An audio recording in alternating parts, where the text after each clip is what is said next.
इसकी प्राइसिंग बहुत ज़्यादा ऊपर नीचे होती रहती है। वो आपको पता ही होगा कि बिटकॉइन ऊपर नीचे, ठीक है। तो इसका मतलब आपकी पूरी इकोनॉमी ऊपर नीचे होना शुरू हो जाएगी। जैसे डॉलर के एक छोटे सी चीज़ों से ऊपर नीचे, पूरी इन्फ्लेशन से क्या कुछ हो जाता है, तो बिटकॉइन से तो बहुत ही ज़्यादा चीज़ें ऊपर नीचे होंगी, तो उससे प्रॉब्लम्स बहुत ज़्यादा क्रिएट हो सकती हैं। मगर हम इसके ऊपर रिलाई भी तो नहीं कर सकते ना, हमने तो बस एक रिजर्व बना लिया है ना, बैकअप रिजर्व रखा हुआ। अब हम उसके ऊपर टोटली इकोनॉमी को तो डिपेंडेंट नहीं कर सकते हैं ना। बिल्कुल, यही मैं बात कर रहा हूँ। और फिर उसके साथ ही असल में आपको इसको अगर इस तरह का कोई आपने कदम लेना है तो सिर्फ एक डिपार्टमेंट को ऑन बोर्ड नहीं करना पड़ेगा आपको।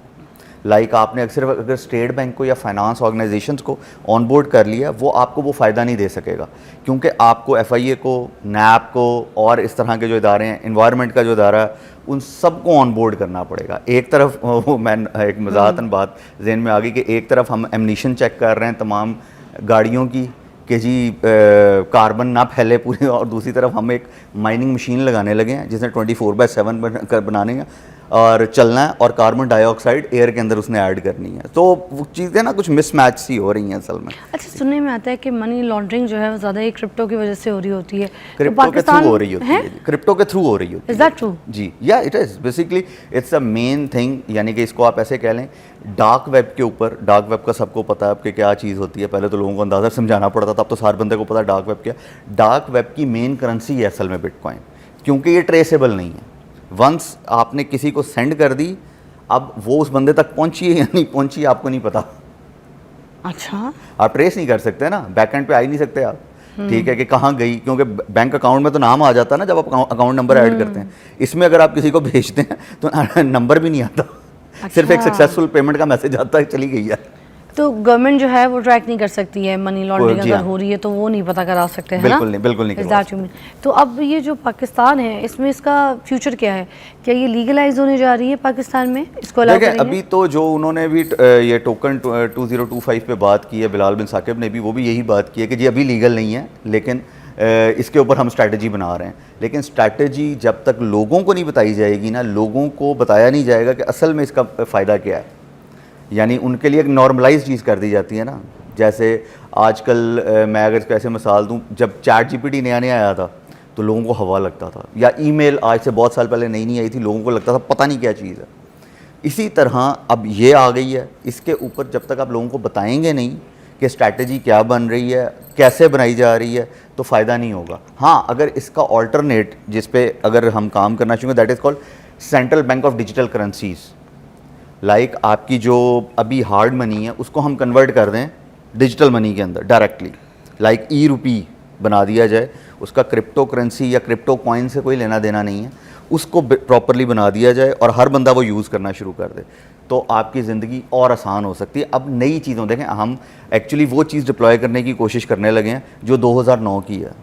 मंजूर साहब, थोड़ा और डिटेल में जाएंगे, मैं चाह रही हूँ जो आम बिल्कुल देखने वाला शहरी है, जिसने बिटकॉइन का नाम तो सुना है, क्रिप्टो का नाम तो सुना है, बट उनको काम कुछ नहीं पता, इससे कैसे फ़ायदा हासिल कर सकते हैं, एक डिटेल में ज़रा डिस्कस करते हैं। अच्छा, देख ब्रेक के बाद। ओके।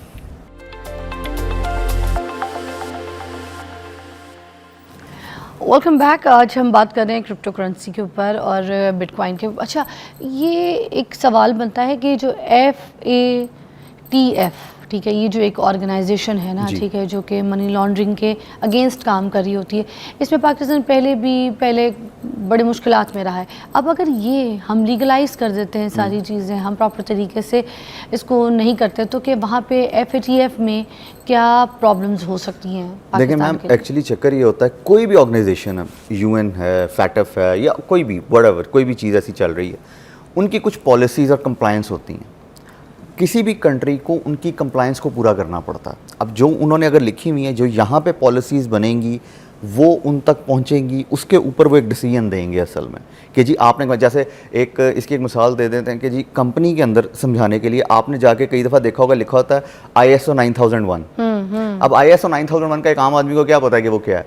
वो एक्चुअली कंप्लायंस शीट होती है जिसके अंदर लिखा गया होता है आपकी कंपनी ने इन चीज़ों को इन को जो है ना फॉलो करना है, जिसकी बेस पे हम आपकी कंपनी को ये सर्टिफिकेशन दे देते हैं जो कि बड़ी दुनिया में मानी जाती है। तो फैटफ से भी निकलने के लिए कुछ कंप्लायंस है जिसको उन्होंने फॉलो करना है। जब पॉलिसीज़ बनाई जाएंगी कि जी कोई बंदा कौन क्रिप्टो को यूज़ कर सकता है, कौन नहीं कर सकता, कौन कौन से ऑर्गेनाइजेशन इसके साथ हैं, कौन सी नहीं हैं, तब वो फैटफ के पास जाएगी। फैटफ बताएगा कि नाओ जी ठीक है जी, आप हमारी इस पर पूरा उतर रहे हैं कि नहीं उतर रहे हैं। फिर आप उसको, क्योंकि देखें क्रिप्टो बहुत सारी जगहों पे, बहुत सारे कंट्रीज में इलीगल है। मतलब पाकिस्तान के अलावा और कौन सी जगह है जहाँ पे देखें चाइना में इलीगल है, यूएस की बहुत सारी स्टेट्स हैं जिनमें इलीगल है, यानी ये बहुत सारे कंट्रीज़ हैं। ये सिर्फ जो है ना एक चंद जगहों की वजह से आपको हर किसी को लगता है, देखें चीज़ें चेंज होती हैं।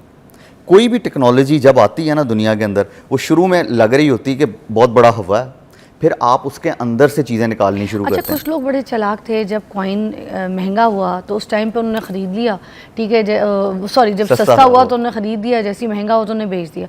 तो बीच में कुछ लोगों ने ऐसा बड़ा पैसा बनाया, और कुछ लोग ऐसे हैं कि जिस वक्त बहुत महंगा था उस वक्त कॉइन ख़रीदा और उसके बाद उनको समझ नहीं आया कि उनको ये लगा कि हमारा पैसा जो वो स्टॉक हो गया, बल्कि हम तो बर्बाद हो गए, हमने कॉइन कहाँ लगा दिया, ठीक है, तो अब हमारे तो इस पर सारी चीज़ें जो है इन्वेस्ट हो गई हैं, तो हम स्टॉक हो गए।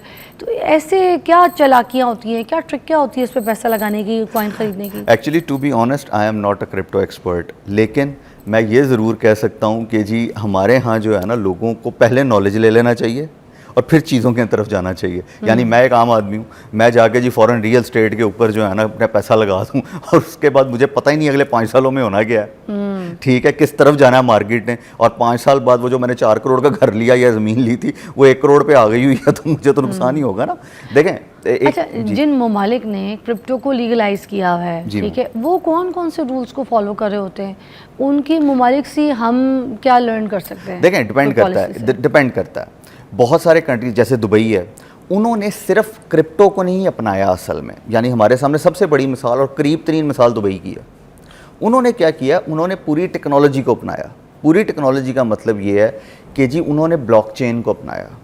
अब अगर मैं थोड़ी सी बात करूं कि जी 3 टेक्नोलॉजी हैं जिन्होंने दुनिया को चेंज करना है। First is IoT, internet of things, ये जो आपकी स्मार्ट डिवाइसेज हैं, आपका स्मार्टफोन है, स्मार्ट टीवी, स्मार्ट वॉचेस, माशाल्लाह आपको तो इन सब का पता है, ठीक है ना, जहाँ पे रिकमेंडेशन सिस्टम्स आ रहे होते हैं आपको, आप नेटफ्लिक्स देख रहे हैं या कोई और भी चीज़ देख रहे हैं, यूट्यूब पे देख रहे हैं, तो वो आपको बता रहा होता है, अगर आप गाने सुनते हैं तो वो गानों की चीज़ें आनी शुरू हो जाती हैं। मैं मैम फ़िज़ा अली को देखता हूँ तो मैम फ़िज़ा ने जितनी चीज़ें व्लॉग्स या जो भी वो नज़र आनी शुरू हो जाएंगी, रिकमेंडेशन आ जाएगी ना उसमें, ठीक है।